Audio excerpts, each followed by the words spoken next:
Hey everyone, welcome back to the Outliers Project, where I sit with people who've chosen paths that don't always make sense on paper, people who have changed lives and continue to thrive as they continue to reinvent themselves.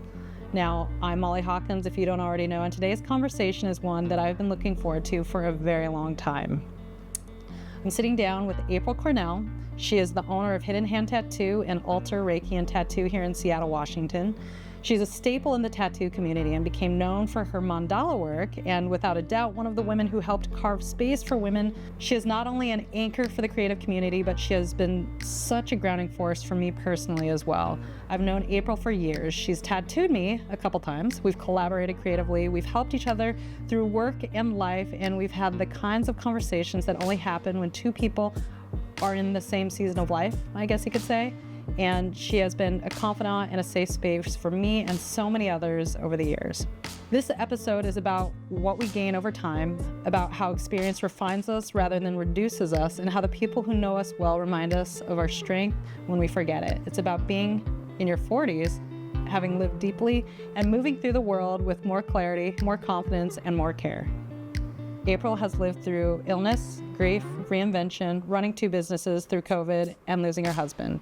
And yet she carries a depth of empathy and steadiness that people feel the moment they sit across from her.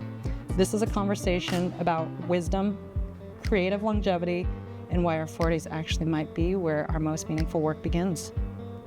April, thank you for joining me today. Thank you, Molly. Thanks for having me.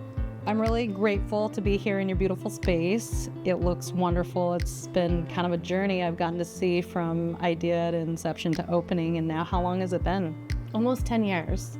10 years, are you shitting me? Yeah. Wow. And I really wish I would have taken before photos because it looked nothing like this. And I didn't do any of that. I can only imagine what it feels like to reflect back on, just that process of creating in your mind and seeing it come to life. I'm sure it was scary. Yeah, it was terrifying, for sure. Because there's not really anybody, to say I'm going to put money down on a physical brick and mortar space. The tattoo part, no brainer, right? But you were doing something new. You're co-joining Reiki and tattoo and going to create this eclectic shop. Was that scary?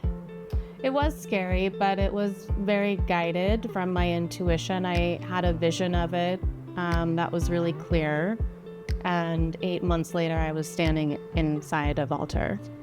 And, for those who don't know April, she has quite a reputation. I'm sure there were people lining up to come be tattooed by you, get some healing work done. Mm-hmm.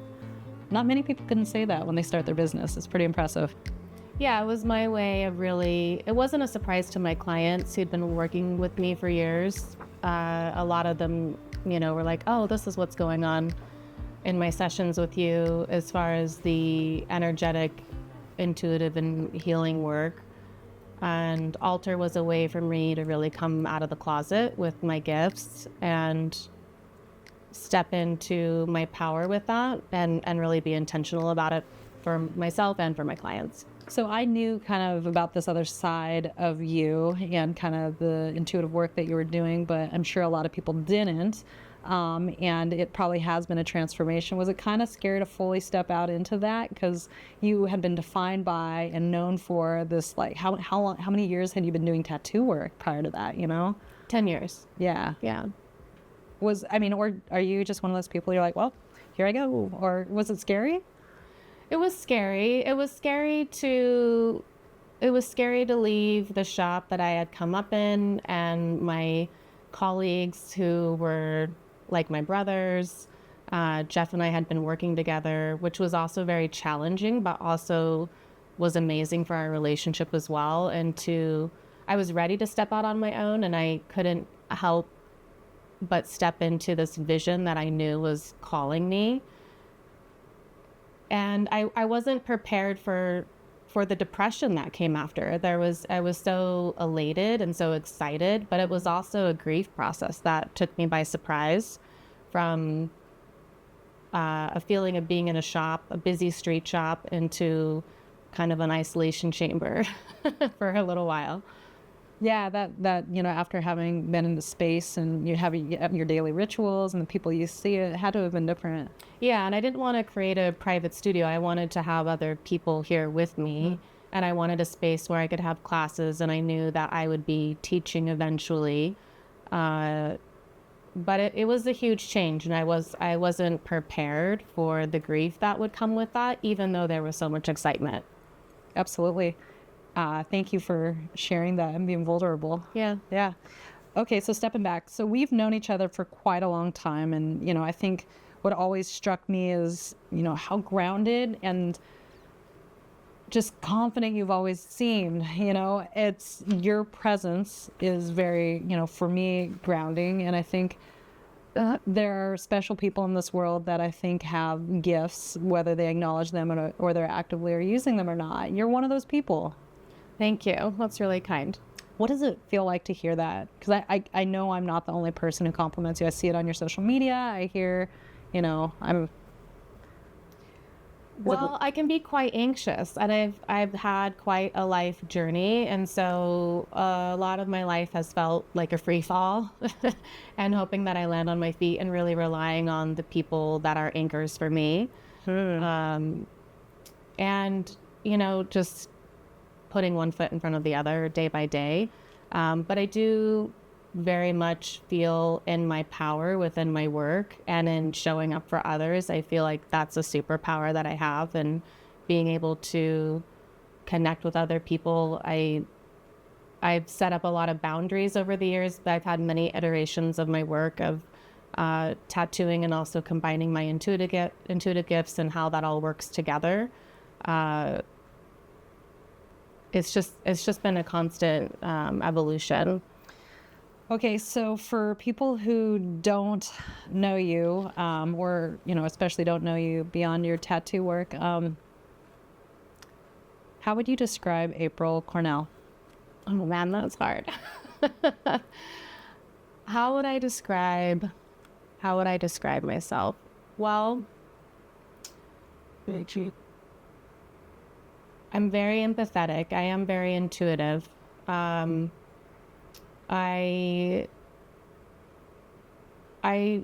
struggle though too. I do struggle with anxiety. I struggle with the emotions of life and feeling everything, and having to create boundaries around that to really intuit what's my own and what's other people's. And so I can kind of get lost at times in swimming in other people's emotions and wanting to be helpful for humanity or for the person who's coming to see me.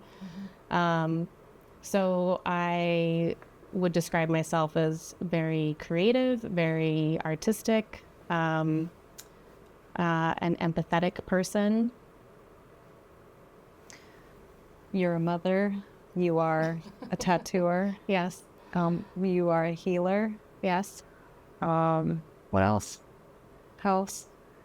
I'm an entrepreneur. I mean, I constantly am having ideas of the things that I want to create in this world to help people. Is that the through line to all your work? It really is, and it's from tattooing and also for all my intuitive work is really just to help other people hone their own intuition so that you listen to yourself. And as the noise of the world has gotten louder, and especially with how the world is changing at this time with AI and the outsourcing of people's inspirations and creativity through AI as well, it concerns me that people are losing or having a harder time discerning their own truth and their own inspiration. You'll be happy to know that I used AI to proof my questions. Yeah, it's a tool. It's a helpful tool. It can be a very helpful tool. Yeah, I don't want to breed fear or anything. And it is a scary time in a lot of ways because, as with any tool or innovation or change, if there isn't literacy around these tools or, some kind of boundaries that we establish for ourselves or for each other, like there's no end to, what these things could do to transform the fabric of our society, which could be for good or bad, and it's just interesting. It's the Wild West right now. It is the Wild West. And there is a lot of good, and then there are a lot of cautions, I think, that we need to take. Yeah, and that's like the biggest call to action I could give anybody is to just at least pause and think about it, the implications, and people don't stop. It's just too easy to react, adopt, and then look back and be like, oh shit. Yeah. Yeah, my goal with my work is to help other people to, and it's been my storyline as well, as listening to my own truth and my own intuition and not being afraid to act on it when I know it's there. Okay, let's go all the way back. How did you get into tattooing? I always felt as if tattooing chose me. I think there's those of us who come into tattooing. There's a lot of different stories in tattooing, especially now. I was in and around tattoo shops as a young teenager. I moved out really young.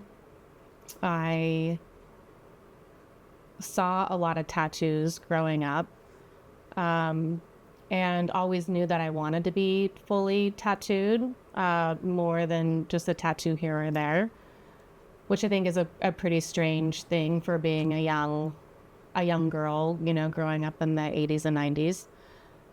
And I met my late husband, Jeff Cornell, when I was 18. He was a tattooer, and I didn't have designs on tattooing at that time, but it's really just how things evolved.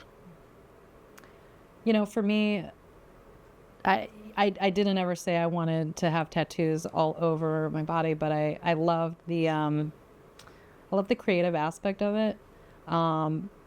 Because I didn't feel comfortable in my skin, that kind of dates back to being adopted and not comfortable with my identity forever, and, just finally getting there as a 43-year-old woman. But, there's something about, there was a comfort in, getting these charms of this art that represented me, because what I saw didn't represent me. The tattoos gave me something to connect with and identify with, and then for me too, as I got more and more tattoos, I realized how therapeutic it was. It was the only thing that I think I've told you this before, that could get me to meditate. I was so focused on the pain. It's not comfortable. It doesn't feel good, but it was the only time that I was not thinking about everything else, stressed or emotions or anything. And oh man, it was, and it was at that time cheaper than going to therapy. So, sure. Yeah. Well, there's nothing like tattooing that will really make you be present, that or thrill-seeking sports, where your life is on the line. So you have to be present with that. And tattooing is really similar. And I can relate to what you're saying. I wasn't adopted, but I grew up in Salt Lake City, Utah, and no one in my family is Mormon. And we were really made to be, we were outsiders, and people made us feel that way, throughout school, teachers, parents. There were a lot of activities we couldn't do, my stepsister and me. And I wanted the world to know that I wasn't that, and the people that were in my community, and how that made me feel growing up. Interesting. I know nothing against Mormons. I've come to peace with that, but it was a hard upbringing, being in a community that is the dominating religion, and I think it's natural to want to belong and be a part of something, feel like we're connected. And when you don't, embody that, it's like there's all, outside of tattooing, a lot of people do other things, whether it's what you wear, how you dress, your hair, makeup, we have all kinds of different ways of expressing ourselves. But I think for some people, it's like, it's a very powerful medium, I think, for a lot of people. Definitely. It's a transformative process for sure. If you allow it to be, or it's just, a fun time and a cool picture. You know what? Butterflies are having a resurgence. I love butterflies. I mean, I have a butterfly on my hand. I know. I've been seeing like butterflies coming back, and like they look great. Yeah, butterflies make great tattoos. Do you think tramp stamps will come back? They already are back. They are back, just like all the 90s Jinkos and all that. It's all back. Broccoli hair and tramp stamps. Really? Wow. Are you doing a lot of tramp? Do you have boundaries? I mean, yeah, I have boundaries with tattoos. I think the lower back tattoo is a beautiful place to get a tattoo. It's a beautiful part of the female form. Yeah. I don't think anyone should be ashamed of getting a tattoo there. It's a great spot for a tattoo. My boundaries with tattooing are, I won't tattoo people's faces unless you're heavily tattooed, you're a tattooer. I mean, there's certain things that I say I won't do that I would do under certain circumstances. Mm-hmm. Obviously, I mean, I don't do anything offensive, but I don't have anyone coming to me for those tattoos anymore. So not that it's never happened early in my career working in a street shop. I think most tattooers have experienced that, but that's not my norm anymore. Going back to early in your career now, from what I understand, and even in recent decades, I guess you haven't been tattooing for 50 years or anything. No. But I hear that it's hard for women. And say 20 years ago, when did you start tattooing? Yeah, almost 20 years. It wasn't as welcoming to women when you entered the field. Tell me about that and how have things changed, and what do you hope for the industry? Oh man. Well,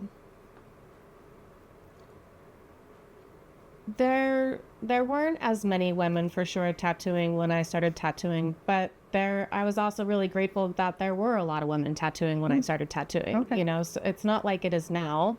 But I knew and worked with many great women tattooers. And they all helped pave the way for me as well. Vivian Lazanga is in our community, who's one of the first female tattooers, who is such an amazing person and is still tattooing today. And there's so many greats that have come before me. It's wild to me what I see in tattooing with how many tattooers there are, and so many different types of tattooing going on that I don't really like to compare. Yeah. Because it's just different, and it's so easy to get tattoo equipment these days. Anyone can. Temu is selling tattoo equipment. Oh, scary. So. little tiny tattoo machines. Anyone and people are it's. I think that there's a lot of things happening in the tattoo industry that haven't been good.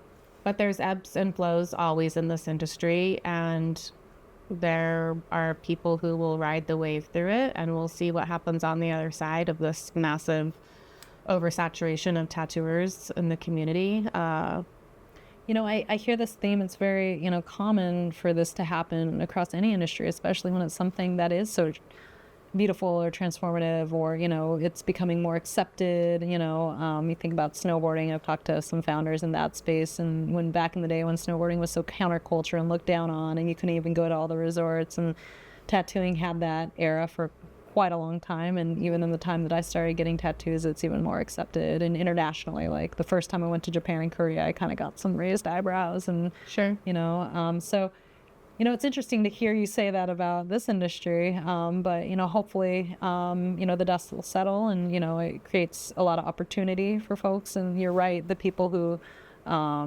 treat the space and the work with respect, hopefully will help just shape that future, whatever.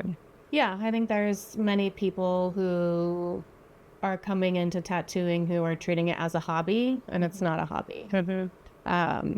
And so it's been interesting to see, and I hope that I look forward for when this time passes, and we'll see who's left. So when you think about the shape of your life, past, present, and future, what environment or moment do you think most influenced you and taught you how to trust yourself?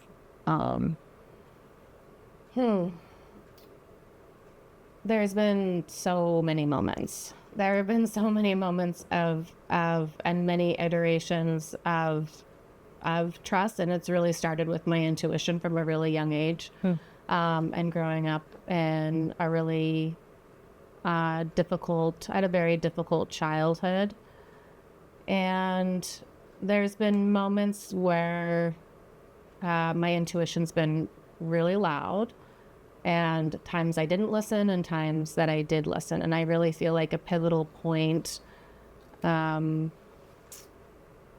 was early on in my tattoo career, where I knew some things were happening and I didn't want to believe that they were happening. And then I was watching everything around me come to reality, and really being upset with myself that I didn't listen. And that's when I started to really get serious about honing my intuition and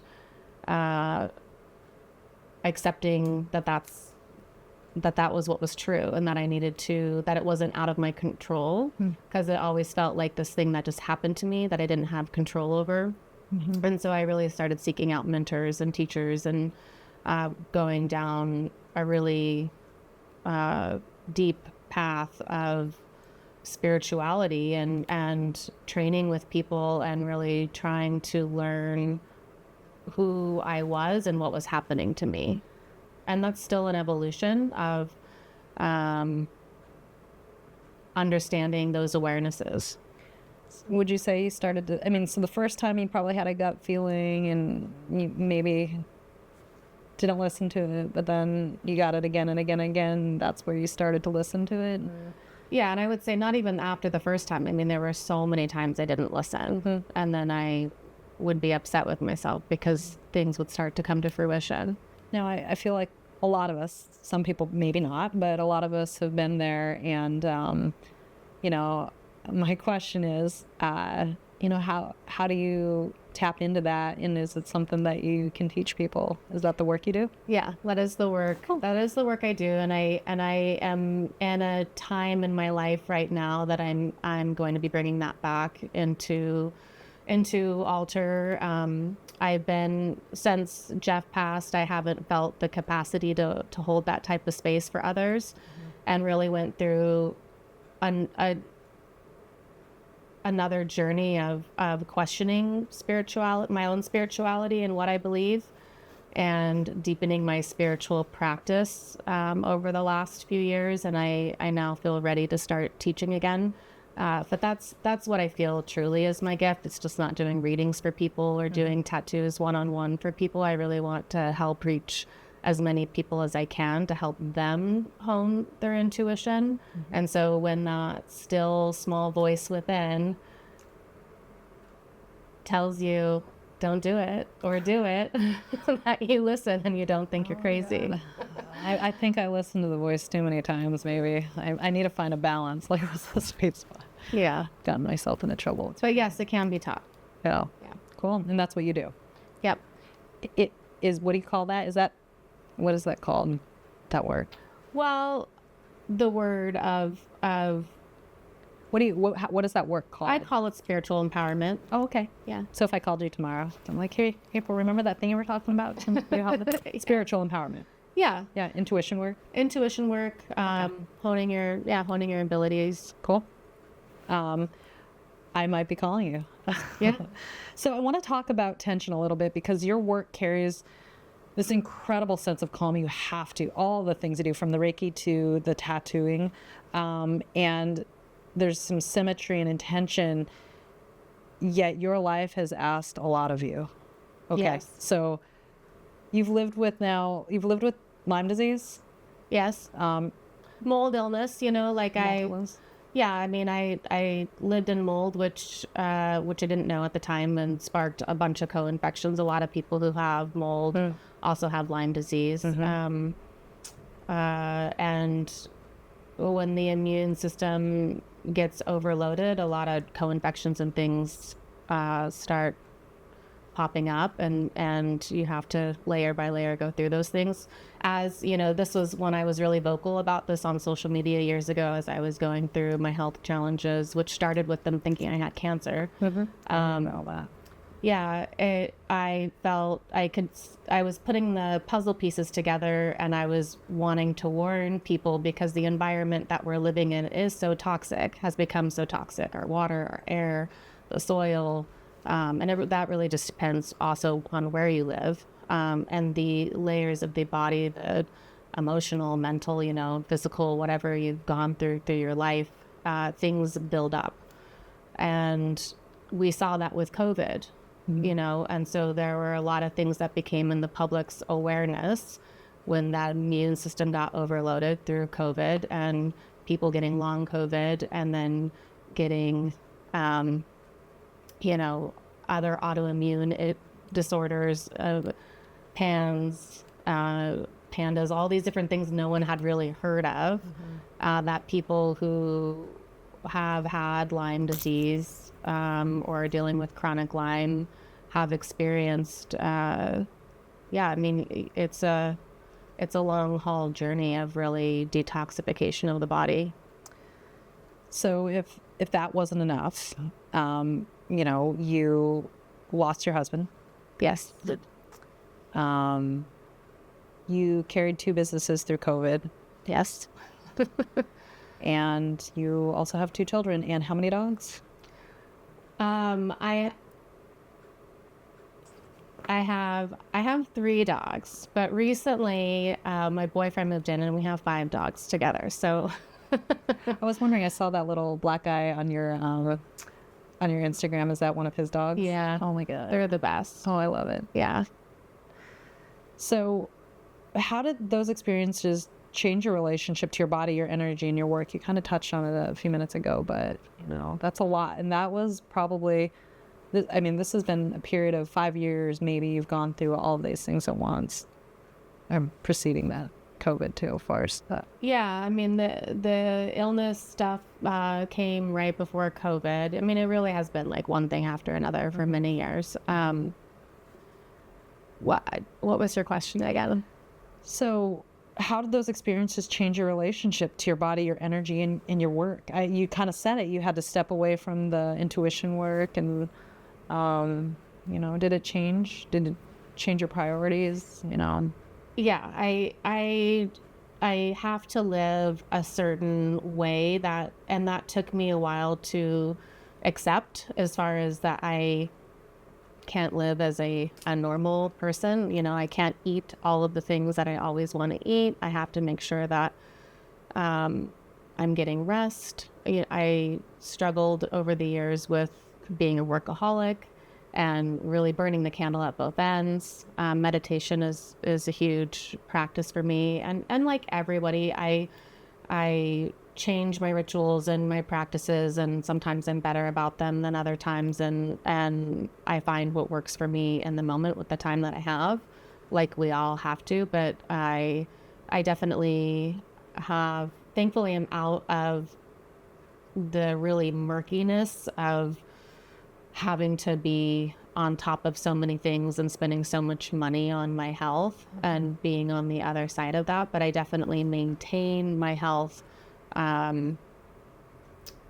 doing many things, which really has to do with, moving my body, food, supplements, trying to create a sense of calm and stillness in my life through my home life and my friendships and my workspace, and trying to keep it all in balance.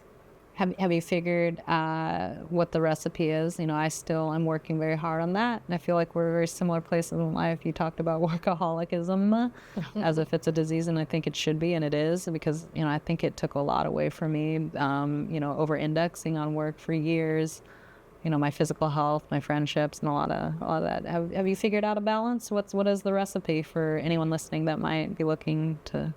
Well, I think the recipe always changes. It never stays the same. And as you grow, it grows. And so I try to not get too attached to it having to look one way, because I've struggled with addiction in the past. I grew up around addiction, and I also have that gene or addictive personality that has manifested into overworking or, I'm sober. I don't drink or do, I don't smoke or do any hard drugs or anything like that. And I try to also not overdo anything else either, whether it's shopping or working or, there was time when I just wanted to meditate all the time. That could also not be healthy. So I'll ask you again. I don't know the recipe, Molly. It changes, like the recipe is the awareness of the day of what you need in that moment and listening to yourself and listening to your body. And I think not prescribing that it has to be, because I very much for many years had an order of the things that I had to do every day in order for that day to be successful for me. And that could be meditation, working out, journaling, reading, taking a walk, and all before I go to work. And then, and making time for all of the other things too. And that's just not reality every day. I think I've learned that it's unique to every individual. There's probably some fundamental best practices, but, I tried to live a life. I was trying to embody other people's lives. And I think that's where I went wrong for a lot of years, because I saw success for one person and thinking that would work for me. And I realized that no. Exactly. I always wanted to know that same question of the people that inspired me, and what are they doing in the morning? What are they doing at night? What are they doing in the afternoons? And maybe if I did that too, and yeah, that might work for them, but it might not work for you. And what you do one day might work for you, but tomorrow it might be different. Bring things full circle. Your intuition tells you, it knows where you should be, what you should be doing, but how do we tap into that? Yeah, and I think, and I do this. I ask my body, what does my body need today? What does April need today to make it a successful day? So you've worked in a profession where people bring you their pain, grief, and their milestones directly into their bodies. It's, through the tattoo work that you do and probably Reiki and, your intuition work, but what have you learned about other people from sitting that close to them for so many years? Because, we've done a handful of tattoos, I say we didn't become friends. Like, you hear things, you feel things, you see the change, what have you learned about people from having that level of intimacy with them, Well, that we're more resilient than we think we are, and that we all have way more in common than we don't, that we all struggle, and that we need people, and that we need to have people to hold space for us and spaces to share our stories, and that communication helps the body to not experience disease, and to, whether that's through getting tattooing and going through, like a transformative process through bringing it, sometimes people need that level of pain to really let it out. Not everyone and not all the time, but it can help. Oh man. Yeah, that's a whole other. The pain pushes till the pain pushes till the vision pulls, which is a Michael Beckwith quote. And I'm reminded of that all the time. I mean, the duality of life is what helps us grow. So I want to talk explicitly about age.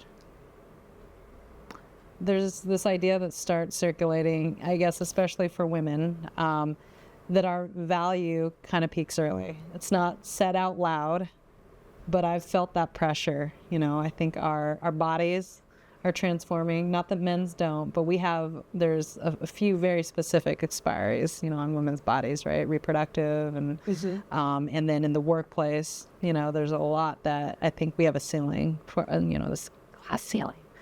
But that creativity, relevance, and desirability are really borrowed time in a way. I never, when I was younger, you would hear, middle-aged men, women like freaking out and like, hear about middle-age crisis and all that. And I'm like, oh, I'm never going to experience that, and you start to, in your late 30s, I at least felt that pressure. Like, I'm not done. Wait, we're both in our 40s and I think we're both still building. And I feel like I'm just hitting my stride now.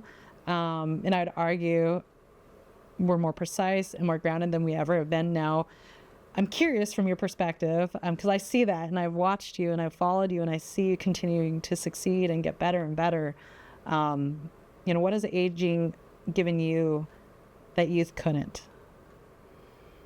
Well, I'm someone who I grew up really fast, so I always have felt older than my age, so therefore I couldn't wait to be older to be taken seriously. And so through my 30s, I didn't experience that in the same way. I couldn't wait to be 30 and go through my 30s and then wait to be 40. And now I'm feeling the same way about being 50. I have also always had this vision of, I have felt spirit has pulled me back in a sense, and it's not time, not yet, not time, not yet. And that I'll really come into my own in my later 40s and my 50s. And so I do feel like we get better with age. I feel more in my power and I feel more confident. And I feel, even in the physicality, I feel like I've become more beautiful as I've aged. I went through a hysterectomy when I was misdiagnosed, and so that aspect brought a whole another sense of like my womanhood into and my worth and my value that I didn't really expect. And so I don't know, I've experienced a lot of things unexpectedly and at a young age where I've always had much older friends and had older women around me, where I feel like the crone years are really where it's at. And so I kind of can't wait. Oh yeah. Oh, I love it. You give me something to look forward to. Yeah. I feel that. I definitely have had a much different experience than you, but I think I always had that. I was always in a hurry to grow up. Mm-hmm. I never liked where I was at, which that's, I could probably talk to a therapist about that. Same. And that's also been a big lesson for me, is being, I'm someone who wants to know the answers, because I can often know the answers for other people, and I want to know those answers for myself, and I am Mordor on things. Yeah. And so being present and being patient has been a really big lesson for me, just to be where I'm at and to enjoy where I'm at, because this moment passes, and it passes really quickly. And there's nothing like losing your husband of 23 years to really make it apparent that we can be here one day and not here the next. And so to really fully live your life and experience your life, and all of the aging stuff and so much the media puts on us, and these outside forces that tell us we're not good enough or we're not worthy, and all of the noise doesn't really matter. You talked a little bit about grief earlier, and we mentioned Jeff. For those who don't know who Jeff was, do you mind telling us about Jeff? Oh man, Jeff was such a force. He was the best. He was an amazing father, an amazing friend, an intellectual. He loved to debate.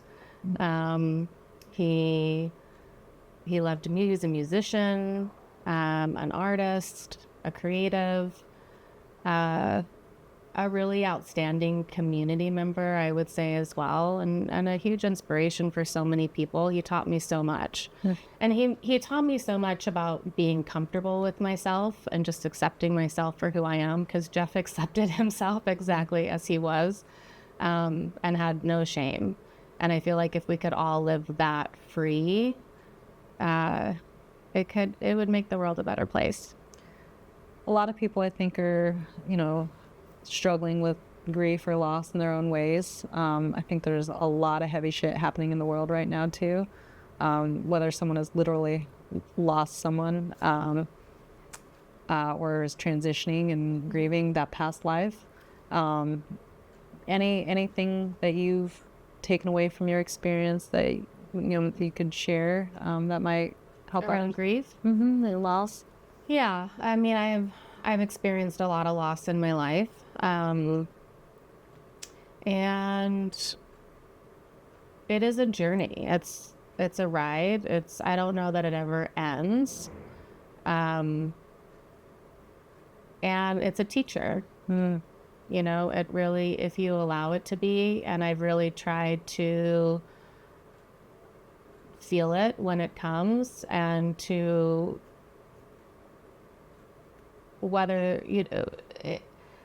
whether it's the memories that come up, or even good memories or hard memories, and just because there's a lot of, I think, anger too that comes with grief, and unexpected emotions that you feel when someone or something isn't here anymore, and you can't dialogue with them in a way, even though I have the ability and do dialogue with Jeff. It's not the same. Yeah. Yeah. And you have new love. I do. I'm so happy for you. Thank you. I am so happy too. And I never thought I would experience this again. I didn't see that would be possible for me, or how it could be possible. And I feel so blessed. Now it seems like you're on an upswing, and you've gone through a lot in the last, at least, I want to say 5 years, but COVID was 6 years ago now, which is crazy. Yeah. But you've gone through a lot this last decade, it sounds like, throughout your life. And, I know a lot of these other stories, but, it sounds like you are on an upswing, and I'd love to kind of hear what's next for you. It's a beautiful story, April, where you've been, where you're at, where you're going. I think it gives me hope, not just for myself, for the world. Your optimism is infectious, and I think we need more people like you. But I'm curious, what's next for you? Well, what's next is I do have a little bit of time that I'll be tattooing. I'm going to have to pivot from that because of a work-related injury. So I'm just doing my best with the time that I have and enjoying my moments tattooing. But I've seen, and I know that, my path is teaching and being creative in other ways, like painting and channeling art, which is what I've been doing a lot of recently. Continuing to do readings, but I really want to teach more and help others to find their own inner voice and their own inspiration, and to really put that into action, because we need everyone doing that in the world, especially now. I have some land out in Sequim, and so I have some big plans for... Yeah, you do. I have some big plans for retreats, and for helping to cultivate experiences for people to awaken their inner voice and awaken their dreams into reality. So how many tattoos do you think you have left in you? And are we going to auction these off? And how do I get my name at the front of that list? Well, my schedule's is booked out. I mean, I'm always accepting new clients. And, you're always booked out. And things move around. So, I mean, I plan to fulfill all the projects that I have on my schedule, and I'm still taking new clients. Okay.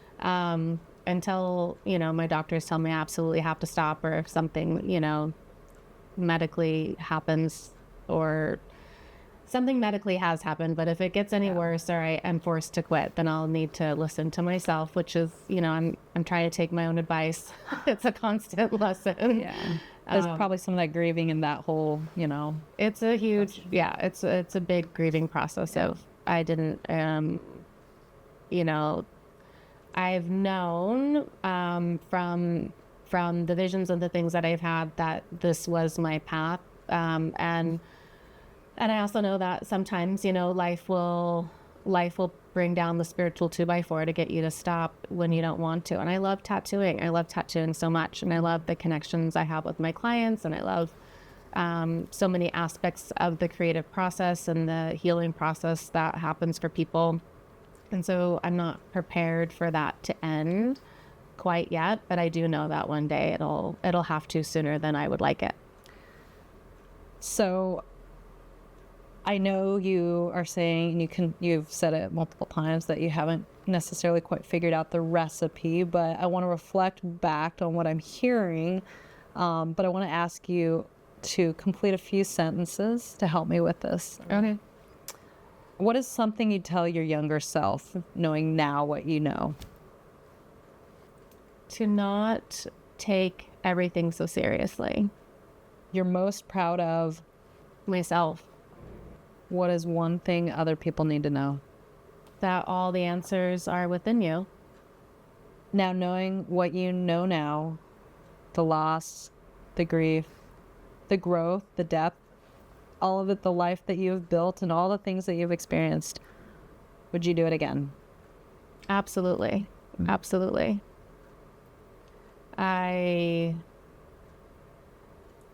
To go back to your first question, if I was to go back, I mean, I would, because what I know now is it's just to be more present, to not take it so seriously, but to be more present, because it's so fleeting. Life is so fast, and it can feel, especially in the moments of grief and hardship, like it's never ending. But breakdowns lead to breakthroughs, and there's always opportunities that come from failures, and so to really be present with all the moments of your life, and to really honor yourself and honor your wins and celebrate those, and not be afraid to be really fucking proud of yourself and all that you do for your life or you do for other people. And I think presence and everything that you do, I just would want to be more present. Thank you for that. Yeah.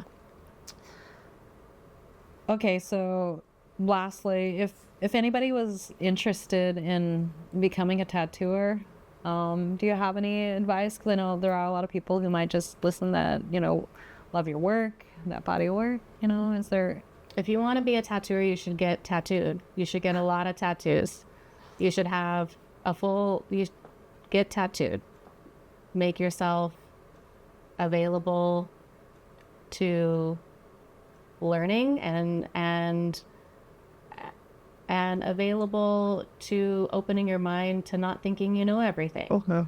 And that there's a lot of people, there's many people in this industry who have put their blood, sweat, and tears in it for decades and decades and decades, and that they do know something. And just because you want something so bad doesn't mean that you go to the top of the ladder right away. There's steps for a reason, and all those steps are important. Is part of getting, I've heard that before, part of getting a lot of tattoos, is it about from different people, seeing their different styles and how they work, the different shops? Like, is it all about the whole experience? It's not about just literally, showing up with tattoos. So, yeah. No, it's not just about showing up with tattoos, but you should know how to live in the world having a lot of tattoos. It's a much different thing. There's more tattooed people now than ever, but especially being where we are in the country and in the world, there's a lot of tattooed people here. It's a much different thing to travel to other places to be a heavily tattooed person.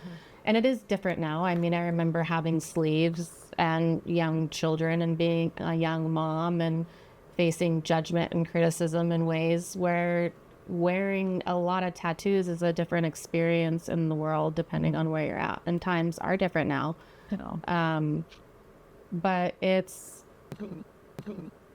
experiencing, even knowing what it feels like to get tattooed, and what it feels like in different parts of the body to be tattooed. It's like the skinny chef thing, like. Are there any tattoo artists that have zero tattoos? Yeah, it's a thing. Huh. It's a thing. It'd be strange. Yeah. Huh. Okay. Or that don't have a lot of tattoos. There's a lot of different kinds of tattooing happening these days. And not all of it do I agree with or understand, but that's okay. Reiki, how does someone get into that? I mean, naturally, it'd have to be someone who is intuitive or is called to it or has a greater calling or. Yeah, I mean, Reiki. So I am trained, I'm a Reiki master. I am trained in Reiki. Okay. Reiki isn't something that I practice every day the way that I used to. I expanded into other modalities. And it even led me to change the name, of altered sacred tattooing instead of altered tattoo and Reiki. No, totally fine. Sorry. I mean, Reiki is something that I do still practice, but I've just expanded my wheelhouse of tools. And so, but it was a gateway for me, Just like marijuana kind of. Yeah. just like that. Okay. It was a gateway for me into other aspects of spirituality and Is that so people who are really looking to potentially get into spiritual work, is Reiki a good starting point? yeah, I think it definitely can be. I think it's, if you ask for the teacher appears, and that's really what I did because I didn't know where to go. And so that would be my advice to anyone, is to ask your higher self, ask your guides, I'm looking for a teacher, and the teacher appears on the path when you're ready for that teacher. And for me, that happened to be a Reiki teacher. Oh, I love that. You've given me so many great sound bites for the tasers. Love it.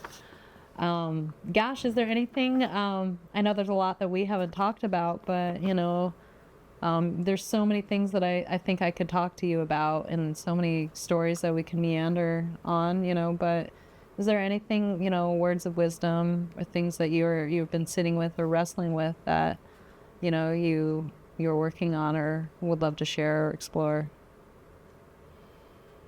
It's funny. I was so curious what you would want to talk about today because my wheelhouse of experience in life has been great. I've had a really full life thus far, and I'm still really young. And the things that I'm thinking about right now, I think are the things that's on a lot of our minds, is where we're going as humanity and what's happening. We're in a really pivotal year and a pivotal time. And there are a lot of spiritual teachers at this time that have led the way thus far that are really burnt out. And there's a lot of spiritual teachers who've been being held back for this moment. And I feel like for myself, this is the moment for myself and other people that you'll see coming on the scene to help walk others through that way, and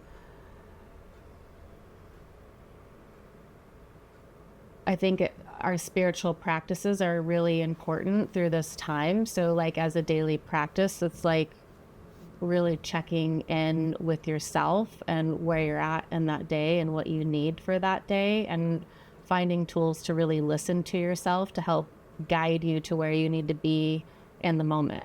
Because there is a lot of changes happening for a lot of people in their lives, and I think that's going to intensify and continue for quite some time. And so the more clear you can become with yourself, with your channel, not only just with your awareness, but cleaning up your life, the easier I think this ride will be.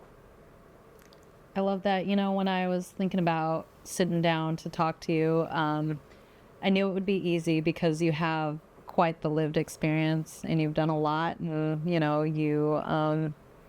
inspire me, and I think you've done interesting things as well. So it was like, this is going to be easy. We could talk about anything, but more than anything, I really thought about how all of your life's work has led up to this point, which, like we kind of talked about earlier, I really think you're just getting started.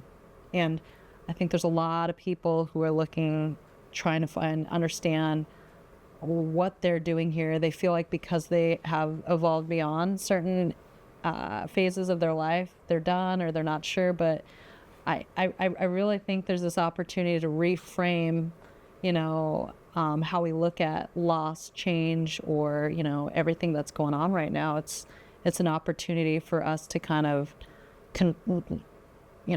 drive the narrative and grab a hold of these things and think about it in this whole new way.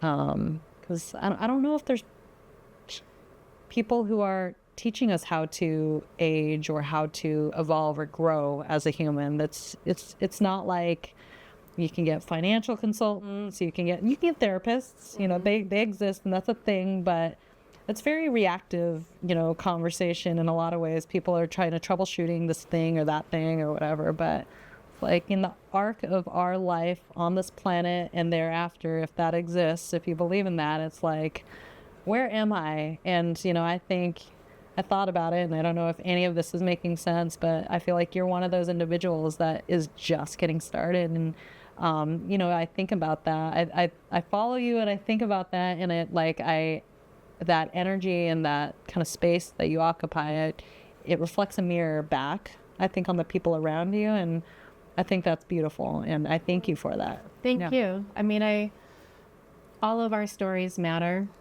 and having the space to share those stories, which I commend you in having this podcast and helping other people to share their stories, and also sharing your own story with the world in such a brave way that you did last year on stage and your journey.